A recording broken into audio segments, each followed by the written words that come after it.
I've been doing videos about Satan being a god for a while now. I always get a lot of pushback from Christians. I do my best to back up my claims. I give them all the scriptures. I show them the Hebrew, and they still will deny it with evidence clearly in front of them. I'm going to try to run through and tell you what I know about Satan. I've done plenty of videos on this. You can see each individual one in my tab section. I've gone over many of the gods in Canaan. But let me just give you a run through of what monotheism did to the Bible. How about that? First, I should just say, as far as Satan being Baal-Hadad in the Hebrew scriptures, I don't see any evidence of that. Now, obviously, that is found in the New Testament with Jesus equating Baal-zebul, who is Baal-Hadad, that's another title of his, as Baal-zebub. They've now abased him, and now they're calling him Lord of the Flies instead of lofty prince.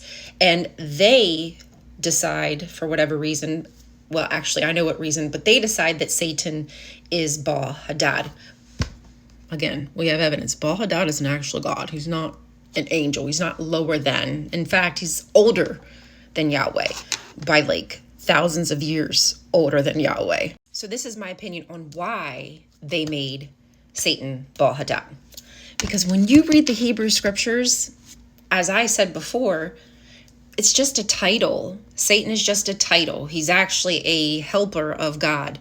And he does kind of like some of the labor for God. And we see that throughout the scriptures. God sends messengers all the time to do work for him because monotheism doesn't work. He can't do the work by himself. He needs helpers. So Satan is a helper to God, as we saw in the scriptures in Job. So what I was saying is, because Satan is an underdeveloped character, there's not much about him. He's only mentioned in the Bible. The Hebrew scriptures, I can't even remember, but it's not that often. So the Christians need to elaborate on their enemy. They need to understand why there's evil in this world, and they need to take the blame off of Yahweh because monotheism doesn't work. So they need somebody else to blame, and that would be Satan, the OG scapegoat. At this point, I probably should introduce some scriptures to back up my claim that Satan is a god. We just don't necessarily know which god they are. And also to back up the claim that Jesus equates Satan to Baal-Hadad. Job 1 verses 6. Now there was a day when the sons of God came to present themselves before Yahweh, and Satan came also among them. We'll also look at the Hebrew. And right here, you can see that the Hebrew says Bene Elohim. Again, this is a council of gods we see throughout ancient Near Eastern literature, tablets, etc. In Hebrew, there are many ways to say angels, so they could have used that language here. They could have used seraphim, cherubim, whatever, but they used sons of God, and that has a very specific meaning to the people who are reading it. What I'm saying, at this time, sons of God were not angels. They had not yet been demoted, or at least according to the writers of Job in the 4th, 3rd century when it was penned.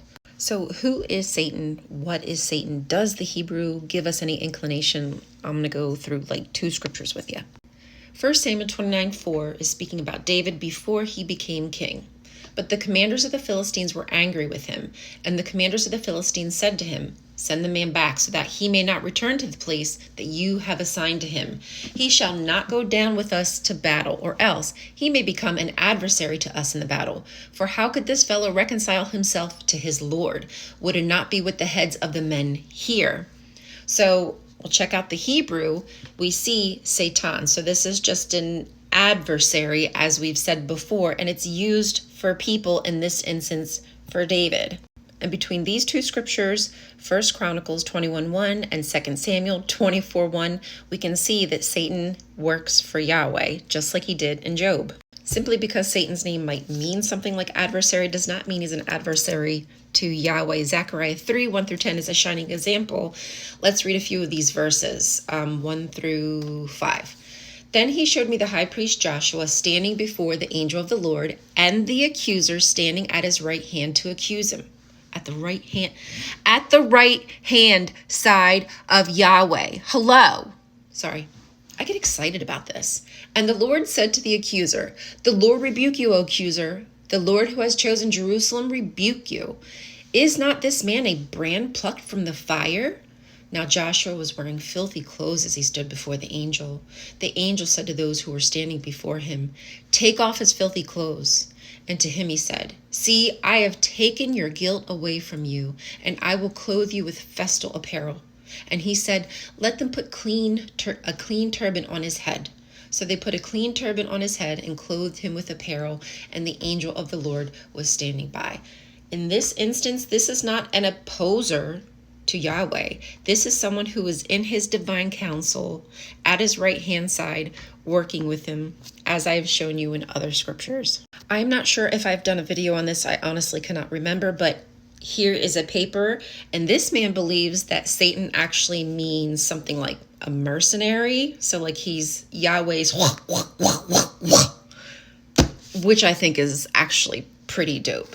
And then there's even another scripture in 1 Kings where Yahweh asks, like, hey, who can go like entice Ahab? And Satan's like, got your back, God. I got your back.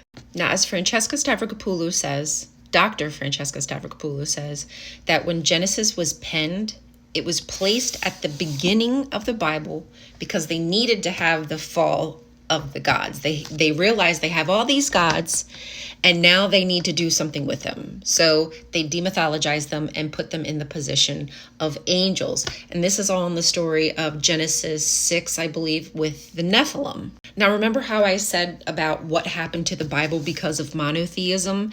Like, although these stories are very interesting, it's just a big whitewash of a mess where they took all these different ideas and placed them into one story to kind of get rid of them because they knew they were a problem.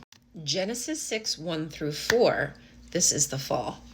When people began to multiply on the face of the ground and daughters were born to them, the sons of God, not angels, they have words for angels, this is gods, saw that they were fair, and they took wives for themselves of all that they chose. Then the Lord said, my spirit shall not abide in mortals forever, for they are flesh. Their days shall be 120 years. The Nephilim were on the earth in those days and also afterward, when the sons of God went into the daughters of humans who bore children to them. These were the heroes that were of old, warriors of renown. So they needed to do something with these gods. So what they did is they sent them down to earth. They eventually get demythologized and turned into angels, lesser beings than Yahweh. The Nephilim were actually the Rephaim, the aristocrats, the kings in Canaan that the Israelites are now writing a polemic about. So they take these two ideas, the Bene Elohim, this huge, beautiful pantheon of fierce, amazing gods, and the Rephaim, who are basically their chosen people, right? Those kings are their chosen people, and each of those kings have a god that they belong to, just like Yahweh was Jacob's portion, and now they go, you are nothing. I'm running out of time, but I want to include Mark 3:20, where Jesus conflates Baal-Hadad with Satan. Then he went home and the crowd came together again, so that they could not even eat. When his family heard it, they went out to restrain him, for people were saying, he has gone out of his mind. And the scribes who came down from Jerusalem said, he has Baal-zebul, and by the ruler of the demons, he casts out demons. And he called to them and spoke to them in parables. How can Satan cast out Satan? If a kingdom is divided against itself, that kingdom cannot stand.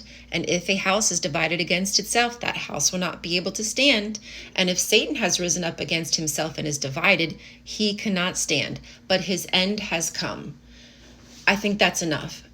So right here we can see that Jesus is saying that Baal-zebul, Baal-Hadad, is Satan. My issue with monotheism is it's just a way of backtracking.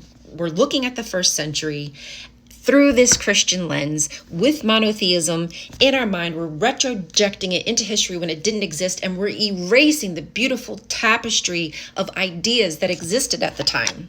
Of course, I don't mean to oversimplify anything. It was very complicated what was happening back then. I can't purport to understand what they were doing, why they were doing, and how they were doing. But I don't think that we need to live lies. I think it's okay to know the truth about history and what was really happening. There's nothing wrong with that. You can still have faith. Oh yeah, ask me any questions if I didn't cover something. Thanks. Don't forget to like.